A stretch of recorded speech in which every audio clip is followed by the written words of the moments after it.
உளவியல் என்ன சொல்றாங்க கனவு பத்தி, நிறைவேறாத ஆசைகள் தான் கனவா வருதான்.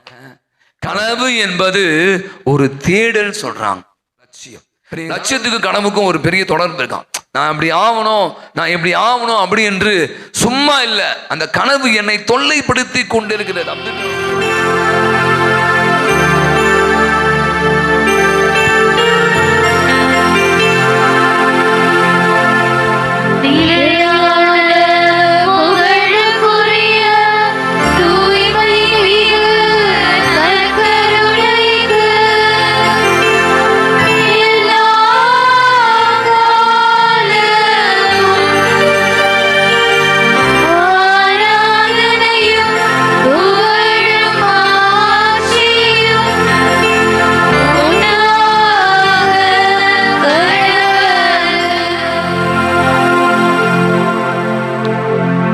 மிகவும் பிரியமான என் அன்பு சகோதர சகோதரிகளே, நிறைய பேர் சொல்றாங்க ஃபாதர், படுத்த உடனே சில பேர் தூங்கிடுறாங்க, சில பேருக்கு தூக்கமே வர மாட்டேங்குது. நிறைய பேர் சொல்றாங்க. இப்போ டாக்டர்லாம் சொல்றாங்க உங்களுக்கு தூக்கம், ஏன் தூக்கம் வரல அப்படின்னா அதுக்கு நிறைய காரணங்கள் சொல்றாங்க.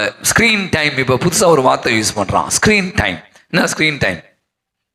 ஸ்க்ரீன் டைம்ல ஸ்க்ரீன் டைம் டிவி, செல்ஃபோன் உட்காந்து பார்த்துட்டே இருக்கீங்க இல்லை? அதனால நிறைய பேர் இருட்டில் பார்க்கறதால இந்த கண் என்னாவதான், அந்த அப்படியே கண் பாதிக்கப்படுது. அதனால படுத்தோடனே நிறைய பேருக்கு தூக்கமே இல்லை. நிறைய பேர் 1 மணி 2 மணிலாம் கூட நீங்கள் பார்த்தீங்கன்னா செல்ஃபோனை யூஸ் பண்ணிட்டே இருக்காங்க. சில பேர் சொல்கிறாங்க நான் படுத்த உடனே தூங்கிடுவேன். எனக்கு தெரிந்த ஒருத்தருக்கு சொல்வேன், எனக்கு கனவே வந்ததில்லை, ஆனால் எனக்கு நிறைய கனவு வருதுங்க. படுத்தாலே கனவு தான், நம்மளாவே கனவு காணுவோம், அது வேற. சரியா? நீங்கள் கனவு, நான் பெரிய வீடு வாங்கிட்டேன், பெரிய டெஸ்லா கார் வாங்கிட்டேன், என் பையன் பெரிய வேலைக்கு போயிட்டான், நாங்கள் அமெரிக்கா போயிட்டோம், அந்த மாதிரிலாம் நம்மளாவே இதெல்லாம் பகற்கனவு. சில பேர் கனவு காணுமா. ஏன் கனவு வருது? சும்மா சொல்லுங்களேன், முடிச்சல சாட்டா. ஏன் கனவு? கனவுனா என்ன? கனவு எதனால் வருது? சைக்காலஜி உளவியல் என்ன சொல்றாங்க கனவு பத்தி, நிறைவேறாத ஆசைகள் தான் கனவா வருதான். எனக்கு அவரை மாதிரி ஒரு வீட்டுக்காரர், இவங்கள மாதிரி ரொம்ப அழகா அப்படியே செம்ம ஸ்லிம் பியூட்டி அப்படின்னு சொல்ற மாதிரி பெண் கிடைப்பாங்களா? வழக்கமா யாராருக்கு என்ன இருக்கோ அதுதானே. அது மாதிரி நம்ம இல்லாத ஒன்றை, அதாவது நிறைவேறாத ஆசைகள் தான் இன்னைக்கு மனிதனுக்கு கனவாக வந்து கொண்டிருப்பதாக உளவியல். அதான் தான் நிறைய பேர் கனவு சும்மா தூங்கி படுத்துக்கிட்டே பகற்கனவு நிறைய பேர் காணுமா, உருப்படாத கனவும் காண்பாங்க. ஒரு நிகழ்வு சொல்லி இந்த முதல் வாசகத்தை சொல்லி இந்த மறைவுரை, அது ஒருத்தர் வந்தார், ஒரு மனநல மருத்துவரை சந்திப்பதற்காக ஒருத்தர் வரார். டாக்டர், எனக்கு ஒரே பிரச்சனையா டாக்டர். என்னப்பா பிரச்சனை? இப்போ நிறைய பேர் மனநல தெரியல, இப்போ உங்களுக்கு இப்போ எங்கே பார்த்தாலும் இது வந்துட்டாங்க, என்னது சைக்காலஜி டாக்டர் வந்துட்டாங்க. நிறைய பேருக்கு பிரச்சனை இல்லை, இந்த ட்ரெஸ்ஸு நிறையனால நிறைய பிரச்சனைகள். நிறைய கோபம் வருது, என்ன பேசுன்னு தெரியல, வாயில் ஒரே கட்டவாத்தியாக பேசுகிறேன், நிறைய எமோஷனல் இம்பேலன்ஸ், இந்த மாதிரி நிறைய பிரச்சனைகள் இருக்கான்னு சொல்லி மனத்தத்துவ டாக்டர்லாம் இன்றைக்கி நிறைய பேர் வந்துட்டாங்க. அப்போ நம்பால் போகிறாரு, டாக்டர் எனக்கு இந்த பிரச்சனைனா எனக்கு ஒரே கனவாக வருது. இந்த கனவு என்ன வருது? ஒரே குரங்கா வருது, சில பேர் பாம்பு வருது. அது ஒருத்தர் சொல்லுவான், கனவை விளக்குறால் நிறைய பேருக்கு தெரியுமா உங்களுக்கு? பாம்பு வந்தா, சாவு வந்தா, திருமணம் வந்தா அது நடக்கும், இது நடக்கும். நிறைய பேர் இன்னைக்கு இருக்காங்க அது மாதிரி, அதை விளக்கி சொல்பவர் இருக்காங்க. அதில் எந்த அளவுக்கு உண்மை எனக்கு தெரியாது. அது நம்பால் போறாரு, டாக்டர் டாக்டர் டாக்டர் எனக்கு ஒரே கஷ்டமா டாக்டர். அப்படியா? என்னப்பா? ஒரே குரங்கா ஒரே தொல்லை பண்ணுது டாக்டர். என்ன டாக்டர்? பார்த்தா தெரியல, சில பேருக்கு சில பிரச்சனைக்கும். சரி, இப்போ ஒன்றும் பிரச்சனை இல்லை, மாத்திரை தரேன், இந்த மாத்திரையை சாப்பிடு, இனி நைட் உனக்கு வராது. என்ன வராது? கனவு வராது. டாக்டர் இன்னைக்கு வேணாம் டாக்டர், நாளிலேருந்து அந்த மாத்திரையை சாப்பிட்றேன் டாக்டர். ஏன்பா? இல்லை டாக்டர், அந்த குரங்குகளுக்கு இன்னைக்கு ஃபுட்பால் மேட்ச்சு, இன்னைக்கு தான் ஃபைனலு, குரங்குகளுக்கு ஃபுட்பால் மேட்ச் நடக்குது, இன்னைக்கு தான் ஃபைனலு, அதனால நைட்டு ஃபைனல் பார்த்துட்டு புரிதா அவங்களா? நாளிலேருந்து நான் மாத்திரை சாப்பிட்றேன்னு சொன்னான். இன்னைக்கு நிறைய நேரங்கள் நான் சொன்ன மாதிரி இந்த கனவுகள் நமக்கு நிறைய விஷயங்களை கொடுத்துருது. பார்த்தா இன்னைக்கு நம்ம கேட்ட முதல் வாசம், அந்த அரசன் கனவு காண்கிறான், அந்த கனவுக்கான அர்த்தம் அவனுக்கு தெரியவில்லை. அங்க இருக்கிற தானியேல் இறை ஊழியர், ஆவியினால நிரப்பப்பட்டவர். அதற்கான விளக்கத்தை நம்ம சொல்ல வேண்டிய அவங்களுக்கு தெரியும். அவர் அடுக்கடுக்காக எதெல்லாம் எப்படி நடக்கும் என்பதை பற்றி சொல்வதையும் பார்க்கிறோம். இங்க பழைய ஏற்பாட்டில் பார்த்தீங்கன்னா அதை பற்றி நான் பகிர்ந்திருக்கேன். யோசேப் அவர் கூட கனவு காண்பவர் தெரியல. நம்ம யோசேப் இல்லை, இயேசு அன்னை மரியாவுடைய கனவு. அவர் வேற, அவரும் கனவுகளில் கனவு காண்பார். ஆனால் கனவின் மடியை தான் கடவுள்கிட்ட பேசினார். நான் சொல்ற யோசேப் யாக்கோபுடைய மகன் தெரியுமா. அவர் அந்த எகிப்தில் அடிமையாக அனுப்பப்படுகிறார். உங்களுக்கு தெரியும், ஒரு பிரச்சனையில் மாட்டி அவர் ஜெயிலில் இருக்கிறார். அப்போ பார்த்தீங்கன்னா அவருக்கும் கனவுகளை எல்லாம் விளக்கக்கூடிய இது ஒரு பெரிய கிஃப்ட் எல்லாருக்கும் கிடைக்காது. சில பேரால் சொல்ல நம்பர்களை நம்பிச்சுப்பாங்க, சில பேர் செல்ஃபோன். எனக்கு என் நம்பர் தர மற்ற நம்பர்லாம் தெரியாது சத்தியமாக. அதுவே நீங்கள் லேண்ட் நம்பர் சொல்கிறீங்களா, அடித்து புலவேன், பேர்லாம் சொல்வேன். ஆனால் எனக்கு இந்த செல் நம்பர்லாம் என்னால் மனப்பாடமே பண்ண முடியல. எனக்கு என் ஃபோன் நம்பர் தான் தெரியும். ஆனால் சில பேர்லாம் பார்த்தா அடி போல அப்படி. இது ஒரு கிஃப்ட், எல்லாருக்குமே ஒவ்வொரு கடவுள் கொடுத்த ஒரு திறவை. அப்போ நீங்கள் பார்த்தா இந்த கனவு யோசேப்பு அங்கே பார்த்தீங்கன்னா அந்த பார்வோன் அந்த கனவை ஒருத்தன் காணுவான். அந்த கனவை அவர் விளக்கி சொல்வார். அந்த விளைவாக பார்த்தீங்கன்னா அவரை எங்கேயோ தூக்கி வைப்பான். இந்த கனவு நம்முடைய வாழ்வில் எங்கே இடத்த நான் சொன்ன தானியேல் எப்படியான ஒரு விஷயத்தை பெறுகிறார் என்று அவங்களுக்கு தெரியும். நேற்று தினம் வாசித்த நிகழ்ச்சியாக தெரியும். அவருடைய கடவுளுக்கு உரிய உணவுகளை உண்ண சொல்கிறாங்க. இல்லை, அதெல்லாம் முடியாது, நாங்கள் வழிபடுகிற யாவே கடவுள், உண்மை கடவுள் தான் வழிபடுவோம். அதன் வழியாக அவர் சிறையில் அடைக்கப்படுகிறார். நிறைய துன்பங்களுக்கு இந்த பின்னணி தான்.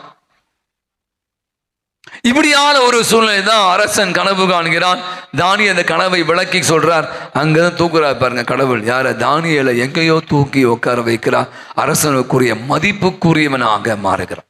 நான் சொன்ன யோசேப்பு ஜெயிலில் இருந்தான், ரொம்ப கஷ்டப்பட்டான். ஆனால் அந்த கனவின் வழியாக அந்த விளக்கி கூறின பிற்பாடு அந்த நாட்டினுடைய ஆளுநராக அவன் சொல்லுவான், ரொம்ப அழகாக சொல்லுவான், எனக்கு கொடுக்கப்படுகிற அதே மரியாதை, நான் உண்கின்ற அதே உணவு, நான் பயன்படுத்துகிற அதே வாகனத்தை உனக்கு தரணும். யாருக்கு? ஒரு ஜெயிலில் இருந்த யோசேப்புக்கு. பார்த்தீங்க, அப்போ அந்த கனவு வழியாக கடவுள் அவருக்கு கொடுத்த வித்தியாசம் அந்த விளக்கி சொன்னான். எங்கேயோ போயிட்டான்.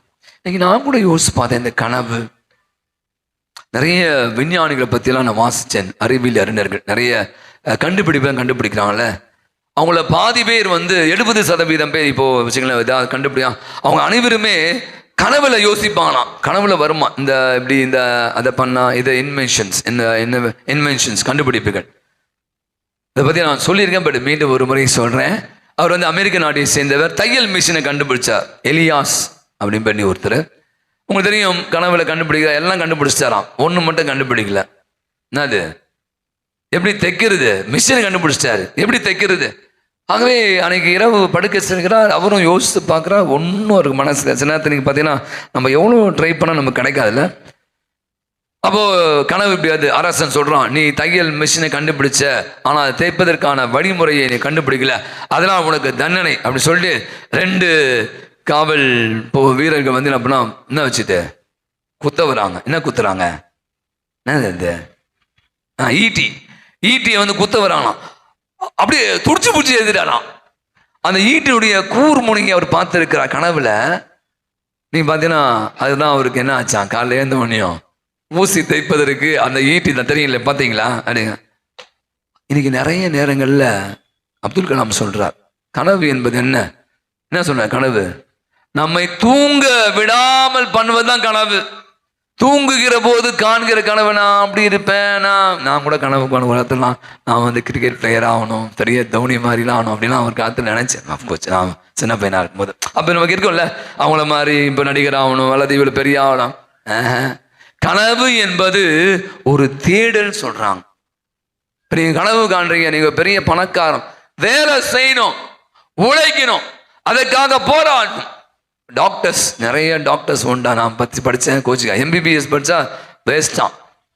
எம்பிபிஎஸ் படித்த ஒரு டாக்டர் என்னது ஜொமோட்டோவில் போயிட்டு இது பண்ணியிருக்கேன். என்னது ஜொமோட்டோவில் வேலை செய்கிறார். ஏன்னா வருமானம் இல்லையா. எம்பிபிஎஸ் படித்ததை விட படித்து முடிச்சோன்னு என்ன பண்ணணும், மேலே படிக்கணும், பிஜி படித்தா தான் இந்த காலத்தில் உங்களுக்கு அது இன்னும் எக்கச்சக்கமாக டாக்டர் வந்துடுவான்னு நினைக்கிறேன். பார்த்தீங்கன்னா ஒரு காலத்தில் டாக்டர் அப்படின்ற ஒரு பட்டம், என் பையன் டாக்டராக படிக்கிறான், சும்மாலாம் கிடையாது. நீங்கள் காசு கொடுத்தா படிக்க முடியாது. அந்த லட்சியம், அதை சொல்கிறோம், கனவு லட்சியம். லட்சியத்துக்கு கனவுக்கும் ஒரு பெரிய தொடர்பு இருக்கான். நான் இப்படி ஆகணும், நான் இப்படி ஆகணும் அப்படி என்று சும்மா இல்லை. அந்த கனவு என்னை தொல்லைப்படுத்தி கொண்டிருக்கிறது. அப்துல் கலாம் சொல்கிறேன், என்னை விடவே இல்லை. நீ பெரிய விஞ்ஞானி ஆகணும், பெரிய கண்டுபிடிக்கணும் அப்படியெல்லாம் இந்த உந்துதல் சக்தி தான் அவர் என்ன பண்ணிச்சான், அவரை தூங்க விடவே இல்லையாம். நிறைய படிக்க வைத்தது, நிறைய தேட வைத்தது. அந்த லட்சியத்தை அடையும் வரை ஓயாமல் உழைத்தார். இன்னைக்கு நீங்க கூட இப்படி யோசிக்கலாமே, இப்ப நம்ம வாழ்ற இந்த சமூகம், நான் சொன்ன மாதிரி இறுதி நாட்கள், வயசாச்சு, என்னத்த பெருசா ஆமா படித்தேன், வேலைக்கு போனேன், சாப்பிட்டேன் அப்படி இல்லாம என் வாழ்வு எதை நோக்கி இப்ப பிள்ளைகள்லாம் அவங்கள தான் பாக்குறாங்க. நான் நிறைய அதிகமாக சிந்திக்கிற ஒரு விஷயம், பெற்றோர்கள் தான் இன்னைக்கு நீங்க பிள்ளைகளுக்கான ஒரு மிகப்பெரிய மாதிரி. நீங்க தூங்கிட்டு இருந்தீங்கன்னா அவனும் தூங்குவான், நீங்க வேலை செய்யலைன்னா அவனும் வேலை செய்ய மாட்டான். நீங்க பிள்ளைகளை சரியான முறையில் அவங்களுக்கான டைம் டேபிள் போட மாட்டீங்கன்னா அவன் செல்போனை பார்த்துக்கிட்டு கெட்டு குட்டிச்சேவராய் போடுவதற்கான வழிகள் ஏறான். அப்பதான் நீங்க நிறைய பிள்ளைங்களை பார்த்தா என்கேஜ் பண்றாங்க. நான் சொன்ன மாதிரி அது கீபோர்டாக இருக்கலாம், அது எக்ஸ்ட்ரா கரிக்குலர் நீச்சலாக இருக்கலாம், மியூசிக்காக இருக்கலாம், ஸ்போர்ட்ஸாக இருக்கலாம். பிள்ளைங்களை இப்போ அமுச்சிட்டே இருக்காங்க. லாங்குவேஜ் இப்போ ஏதாவது ஒரு ஃப்ரெண்ட்ஸ் மொழியை கிடையாது. அப்போ என்னன்னா அந்த பிள்ளைகளை நீங்கள் அப்படி பண்ணும்போது ஒரு பக்கம் கஷ்டமாக தானே நான் சொன்னேன். அதுதான் நாளைய பிள்ளைகளுக்கான ஒரு வழிவகை அமைக்க. அது இல்லைன்னு வச்சுக்கேன், அவன் தண்டமாக இருப்பான். படித்து முடிச்சுட்டு ஒன்றுத்துக்கும் புரோஜனம் இல்லாமல் நீங்கள் செய்த அதே கடையை வச்சு அவன் பார்த்துப்பான். அவன் வளர்வதற்கான வாய்ப்பை நீங்கள் அப்போது அந்த லட்சியத்தை என்ன பண்ணுமா ஏற்படுத்து. இன்னைக்கு நான் நினைக்கிறேன், நான் யோசித்த தானியேல் தன் லட்சியத்தை ரொம்ப தெளிவாக இருந்தார். No compromise. அவரை சாப்பாடு தர நேற்று வாசிங்க, ரொம்ப என்ன சாப்பாடு வேணும், என்ன தரணும் உனக்கு வாங்கிக்கோ, ஒன்றா வாங்கிக்கோ. அவர் தெளிவா இருந்தார், என் கடவுளை நான் ஒருபோதும் விட்டு கொடுக்க மாட்டேன். நீ எவ்வளவு சொன்னான், நீங்க பாருங்களேன், நேற்று அப்படி பேச, இன்னைக்கு பாருங்களேன், அந்த கனவு விளக்கி சொன்னது உன் கடவுள் தொடர்ந்து பேசுவார் பாருங்க. வாசி கேட்போம். தானியேல் சொல்ற ஒவ்வொரு வார்த்தையும் அந்த நாட்டு அரசன் அப்படி அவனே மனம் மாறுவதை நம்ம அப்ப இன்னைக்கு நீங்க கடவுள் இன்னைக்கு நான் நிறைய நேரம் நினைக்கிறேங்க, கடவுள் பேசிக்கொண்டு நான் இதை உங்கள்கிட்ட பல முறை சொல்வேன். ஏன்னா நான் இதை அசிமிலேட் சொல்லுவேன் இங்கிலீஷ்ல. நான் அதிகமாக சிந்திக்கிற ஒரு தியானிக்கிற விஷயம், இன்னைக்கு என்னை சுத்தி நடக்கிற விஷயங்கள், நிறைய விஷயம் கடவுள் பேசுறா. நிறைய நேரங்கள்ல நீங்க இன்னைக்கு உலகம் ரொம்ப வேகமா போயிட்டு இருக்கு. உலகம் மிக சவாலான உலகம், நாம வாழ்ந்த உலகம். இங்க நிறைய பேர் உட்காந்துருக்கீங்க, நம்ம காலெல்லாம் முடிஞ்சிச்சு. இந்த உட்காந்துருக்காங்க பத்தி இந்த ஆல்டர் பாய்ஸ்லாம், அவங்க காலெல்லாம் மிகப்பெரிய ஒரு கேள்விக்குறியாய் மாறுப்போம். ஏன்னா நிறைய நெருக்கடிகள், நிறைய போராட்டங்கள் நிறைந்த. அப்போ இந்த பிள்ளைகள் எப்படி இருக்கணும், அந்த லட்சியத்தோடு, அந்த உத்வேகத்தோடு, அந்த கனவை வெறுமனே இங்க இல்லை, அதை நிகழ்விக்க கூடியவளாக மாறக்கூடிய காரியங்களை தான் இன்னைக்கு கடவுள் நம்மிடம் பேசி கொண்டு இருக்கிறான். இந்த ஒரு பாடலை கூட நாம் யோசிக்கும் போது இந்த பாடல் தான் வந்தது. என் தெய்வம் இயேசு என்னோடு பேசுவார், எனக்கு கனவின் வழியாய் கடவுள் பேசுற. கண்களை மூடிக்கொள்வோம். நீங்க இன்னைக்கு ஆண்டவருடைய சமூகத்தில் இருக்கிறோம். நான் சொன்னேன், இன்னைக்கு சோசியல் மீடியா பயன்படுத்தாத ஆளே இல்லை. ஃபேஸ்புக்கை வச்சிருக்காங்க, இன்ஸ்டாகிராம் வச்சிருக்காங்க, அரட்டை வச்சிருக்கீங்க, வேற என்ன வாட்ஸ்அப் இப்படி என்று நிறைய விஷயம், நிறைய ரீல்ஸ் பார்க்குறோம். வெறுமனே அதை பார்த்து கொண்டிருப்பது, அதிலிருந்து எது உங்களுக்கு நல்லது என்று கடவுள் இன்னைக்கு கண்டிப்பா சொல்லியிருப்பார். நிறைய நண்பர்களோடு பேசியிருப்பீங்க, உங்களுடைய வேலை செய்ய வாழ்வில் நடந்த நிகழ்வுகள் உங்களுக்கு எல்லாம் ஒரு மிகப்பெரிய ஒரு பாடமாய் அமைந்திருக்கிறது. நீங்க அதை விடுங்க, பார்த்துட்டே ரீல்ஸ் மாதிரி நம்ம தள்ளிட்டு போயிட்டே இருப்போம். என்ன பார்த்தோம் நமக்கே தெரியாது, நாளை என்ன சாப்பிட்டோம் கூட தெரியாம இன்னைக்கு வாழ்ந்து கொண்டு இருக்கும். நாளை எப்படி இருக்க போகிறோம் என்பது கூட இன்னைக்கு நமக்கு தெரியல. ஆனா ஆண்டவர் சொல்றான், இன்னைக்கு நம்மோடு பேசி கொண்டு இருக்கிறார், நமக்கு சேவையான செய்திகளை கொடுத்து கொண்டிருக்கிறார். அந்த இறை வார்த்தை வழியாக, அல்லது இந்த ஆராதனை வழியாக, பாடல்கள் வழியாக, நிறைய படங்கள் வழியாக, நண்பர்கள் வழியாக, உறவுகள் வழியாக. இன்னைக்கு நான் நினைக்கிறேன், இதுக்கு நீங்க அதுக்கு தான் செவி சாய்க்கணும். ஏன்னா கடவுள் செவி சாய்க்கிற இவனாக இருக்கு. நீங்களும் நானும் கூட நம்மிடம் பேசுகிற ஆண்டவர் என்ன சொல்ல வரார் என்பதை புரிந்து கொண்டு வாழ்வதற்கான அருளை வேண்டி இந்த பாடலை பாடுவோம்.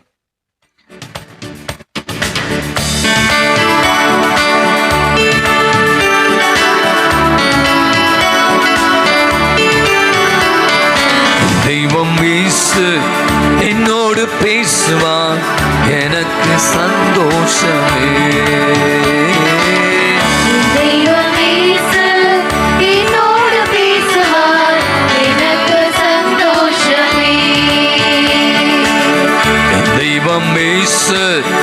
என்னோடு பேசுவார், சந்தோஷமே.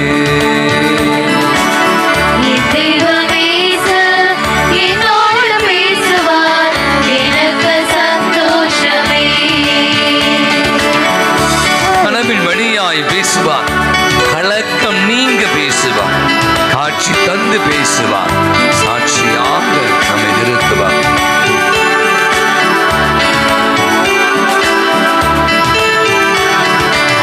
கனவின் வழியாய் பேசுவார், கலக்கம் நீங்க பேசுவார்.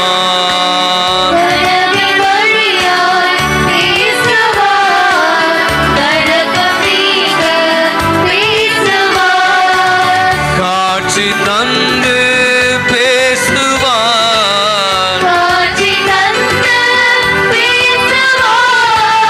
சாட்சியாக நிறுத்துவார்.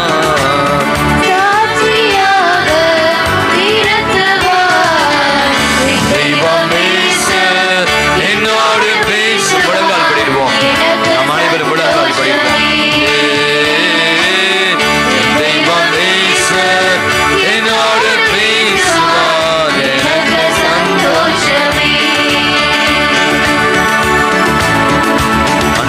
நம்மோடு இதோ நற்கருடைய வழியாய் பேசிக் கொண்டிருக்க வாசம் அவரை நோக்குங்கள், மகிழ்ச்சி அடைவீர்கள், உங்களை அவமானத்திற்கு உள்ளாக விடமாட்டார் அப்படின்னு திருப்பாடல் ஆசிரியர் சொல்கிறார்.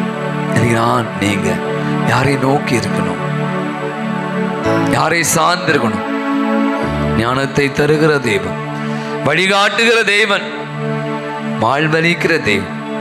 இந்த தெய்வத்துடைய ஆலோசனை பெறுங்க.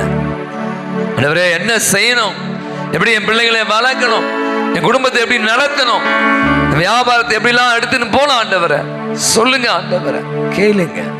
கடவுள் பேசுவா, கடவுளின் வழியாய் பேசுவோம், உன் மனைவி வழியாய் பேசுவோம், எனக்கு பிள்ளைகள் வழியாக கூட கடவுள் சொல்ல, இதை பண்ணாதப்பா, இது வேணாப்பா, கேளுங்க.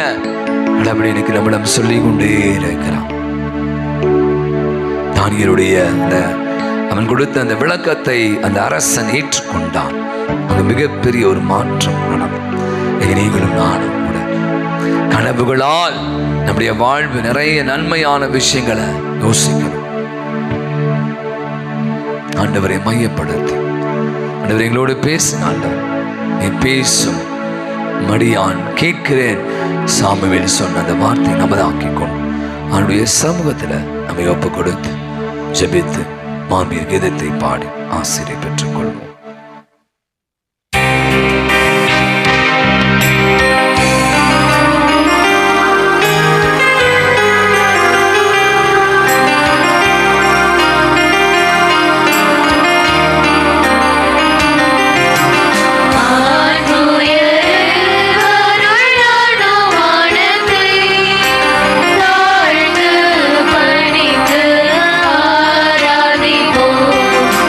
பழைய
ஜெபிப்போமாக. இறைவா, இந்த வியப்புக்குரிய திருவருள் சாதனத்திலே உம்முடைய திருபாணி நினைவை எங்களுக்கு நீர் விட்டு சென்றீர். உமது திருவுடல் திரு ரத்தம் இவற்றின் மறைபொருளை வணங்கும் நாங்கள் உமைப்பின் பேருபலனை இடைவிடாமல் அனுபவிக்க அருள் புரிவீராக. என்றென்று வாழ்ந்து ஆட்சி செய்கிற உமை மன்றாடுகிறோம்.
இயேசுவுக்கே புகழ், இயேசுவுக்கே நன்றி, இயேசுவுக்கே நன்றி. வாழ்க.